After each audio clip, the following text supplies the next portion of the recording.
And today we're joined by creative Sean Anthony Bryant. How are you? I'm doing really, really great. How you doing? I'm doing good. I'm doing How you doing? good. What you been up to? I've been working. Mm, Listen, I've just been working. So, I have my usual 9 to 5 to put some money in this account. And then I have my creative passion. So, still working on Retweet or Delete with my Queer Millennial family, which we have that drops every Monday. And I'm also I wrapped season 1 of the Little David show, and season 2 is going to be coming out soon. So stay tuned. So I've been working photography, Hey Baby Radio. So I've been doing quite a few things, trying to stay busy and then work on my own business as well. So I'm out here working every day. so first of all, how was everyone's Valentine's Day? Because I know everybody here got a person or whatever, except for me. So I guess I'm gonna ask y'all how y'all Valentine's Day was. Okay. I Don't know let him Derek has snap a for person. you. Right. He just dropped a promo video. I had us all thinking he was booed up with those 90s Sadie Hawkins dance pictures he dropped. I Um, wanted to ask about that too. Yeah. um, well, my Valentine's Day was decent, very low key. This is the first Valentine's Day that, like in 5 years, that I'm not single. hmm And it was actually the quietest one that I've had so far. But Ah. it was nice. A nice little bowl bath and Yeah. and music and so all that little nice lovey-dovey stuff. So it was cute. Okay. And it was cold, so like sit your ass in the house, child. Right. It's Right. cold. It's COVID, honey. We gotta stay inside. Look, let me tell you Cold something. and COVID. That's a shirt. Mm-hmm. Cold. Mm-hmm. What about you, Sean? I seen you had your 2000s photo. That was cute. I like that. Yes, yes. Shout out to Mojo Disco, who is the creative director and photo shoot of the shoot. And it was amazing. Also, she's like one of the best creatives I ever worked with. Um, so shout out to her. But she asked me to do this really cool photo shoot for Valentine's Day, 2000s themed, very Banji, New York, and I was like, I'm with it. So shout out to Queer Love, that we were able to be a part of it, and the man who I was photographed with is not my man. So Oh, well, okay. I'm single. Okay. Because I feel like after a post, people were like, "Oh, like who is this?" and da da da. I'm like, "No, baby. Like Literally, this is for a yo. shoot. This is a shoot." That's literally yes, though. That's literally they said. Because remember when me and Derek we did that photo shoot, and they was like, "Who's that? Who's there?" I'm like, Right. "This is just business." Okay. It's just Right. business. It's just Right. business. Business only. Cut the check. Right. For real. Pass You're the also a photographer. You mentioned that. How long have you been doing that? Like I've seen your. Yeah. you're looking for. It's interesting. I love your photos, by the way. Like you do a really good Thank job. you. I might hit you up because I need some. Thank you. Thank you. Mhm. I've really been doing photography but I've always had an interest in it for years. But I really started to take it seriously this past year and really just document what life was like during COVID times and just the things that I would see just on the street and just take a picture of, different landscapes of New York City of where I was in that I thought were really, really beautiful. So, been doing it for about a year and some change now, and just just learning and growing and doing everything myself. So I love it. So I'm glad that that you mess with it. That you enjoy it as well. So. So Sean, how long have you been in the creative vein? For those who may not follow you from Queer Millennial, like you said Oof. earlier, um, how long have you been in the creative space? Like, is that like your background, or is it? Yeah, I've been in the creative space. It's been my background ever since I was a kid. So, I mean, I've been doing, so I started off in musical theater. That actually was my background. And then from musical theater, I realized I was like, listen, I know singers who sing and I know dancers who can really move. Okay. And me, I can carry a tune, Right.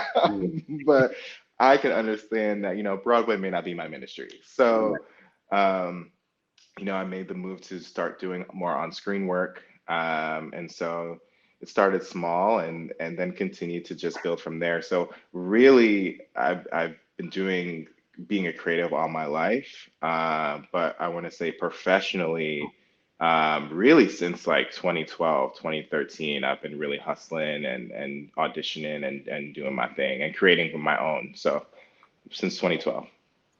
Dope. So, what is your ultimate goal? Like, I know that you have your new radio network now. Like, are you trying to be like Wendy Williams / Oprah, Tyler Perry, trying to open studios? Like, what is the ultimate vision that you're going for, that you're working towards? Yeah, absolutely. Shout out to Hey Baby Radio. So on Instagram and Twitter. Radio is and music in general has been something that's always been a huge love of mine. I grew up to listening to jazz, to reggae, dance hall, hip hop, R&B, pop music. So for me, Hey Baby Radio is a chance to just to show people the different music, all the different kinds of music that are out there. I love listening to new artists, that people have heard of or unheard of, and just seeing what kind of music is out there. But ultimately, the end goal, to be 100% honest with you, is just to be me and to be creative for as long as I can. Music is a part of who I am. It's an extension of who I am. But it would only be one avenue of who I am in general, right? So having a radio show would just be one small segment of Sean Anthony Bryant. But ultimately, the goal is to have my hands in the pots that I'm passionate about, and music is one of those, and creating, and sharing music with other people is one of those as well. That's interesting that you say that, because I was going to ask, have you ever thought of taking it to Anchor FM? Because I know Anchor FM has like this new program where you can put Spotify music onto like audio pieces, and in a way of like being a music podcast or announcing music. I mean, I definitely looked into it myself because I do love music announcing and stuff like that. I did that in my second internship. So, was that something that you were thinking of? And to be honest with you, I've never heard of it until just now. So my the wheels are spinning right now for me to kind of to get started on that. So I'm gonna look into it. I think it's definitely one thing that I would love to do. So I'm with it. Yes, and I also know that you mentioned that you were featured in the Little David series. Could you talk about that a little bit? Yeah, absolutely. So the Little David show is season 1 just wrapped. Essentially, Little David is about our main character, David Williams. So shout out to David, who is the director and creator of the show and also stars in the show. It follows him around pretty much his life in Harlem during quarantine, living with his 2 roommates, myself, Fleek, and Eddie, who's another character. And it takes him to his mishaps with dating, dealing with us and our shenanigans, just dealing with work stuff and his friends. So it's a really, really cool concept. It's funny, and it's dope. It's right now shooting on Urban Flicks TV, and you can kind of catch our updates on Instagram as well at The Little David Show. So season 2 is going to be coming soon. It's being written right now, and I'm excited. I'm excited for the next steps. Okay, good to hear. I wanted to switch gears a little bit and get your political view on Trump. How did you feel? I will ask you, Derek, too, also, because I know you were very passionate about it on Twitter. How did you guys feel about Trump getting acquitted? Like, who, child? You asking Sean or asking me? Okay. I mean, look, y'all either or. This is a universal question. About this, man. I think that it was something that it was always to be expected. The Republicans at this point don't really have a backbone. They only use their moral authority to push forward the things that they want, and don't really think about the consequences until later, or how they can apply them to the opposing side. But it's the American way. I can't say that I was surprised. I was disappointed. disappointed, but I wasn't shocked by any means. Like we've said for the past 4 years, Donald Trump is the walking, living, breathing representation of white wealth, male privilege in this country. It is something that our country was founded on. It's principles in that space. And so him being acquitted doesn't surprise me because the goal is always to ultimately protect that foundation of America, whether it's spoken or unspoken. We know what it is. We see it for what it is. And, all we can do now is just pray for better and all to do better and hold these same people that gave that pass accountable. Okay. Period. What about you, Sean?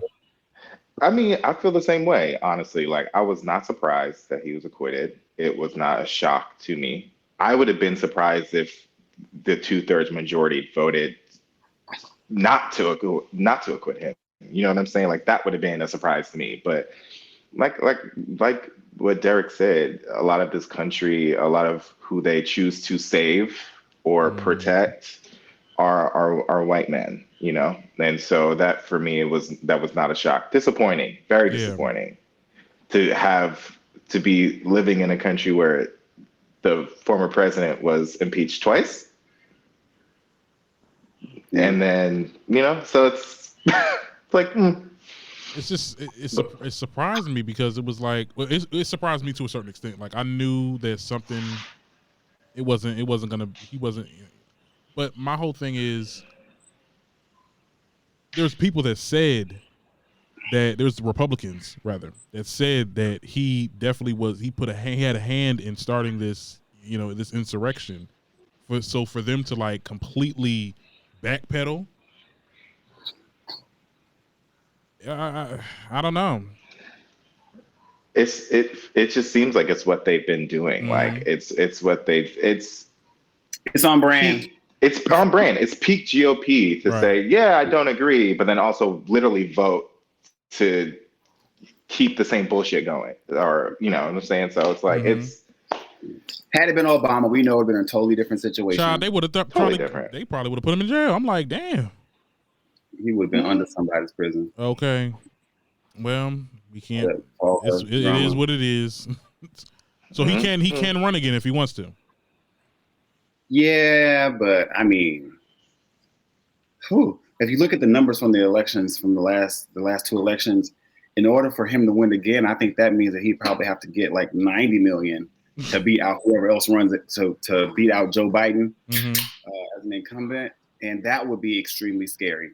If there are almost 100 million people who agree with this man, that would probably freak me out. This little 75 million compared to 300 million people we have in the country, that's not bad. But if it looks like it's about the country is now living in this delusion, we have a serious problem. Because that's the real reason why they wanted to impeach him was because they didn't want him to try to run again because he already said that he would try to do that. I mean, his the speeches he was making was insinuating that this is the beginning of something. No, sir. This has to be the end. You can't take no longer. How far in the hole do you want America to go? We're already unemployed. We're diseased. We got 400,000 of us are dead due to your incompetence.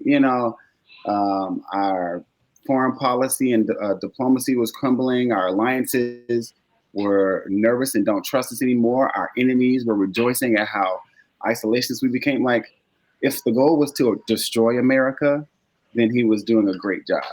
And it's so weird that most people who are on the conservative end of the spectrum politically have this fear that, anti-fascist people or that socialist policies or radical communist policies that actually could benefit the people. A majority of the people in this country have this idea that would be what destroys the country, as opposed to the radical right, who basically refuses to move into the future, wants to hold on to this idea or ideology that is almost now 3-4 centuries old, that will not last. And it's weird to me. It's like you're literally cutting off your hands, legs, and feet, just to save what? It doesn't make sense. It's like lunacy. Preach. So unfortunate. Well, we're gonna see how things play out in the course of this term. Well, I applied for my passport, so my whole thing. Speaking of Biden, Okay. you know how things go. Good luck, everybody. Good luck.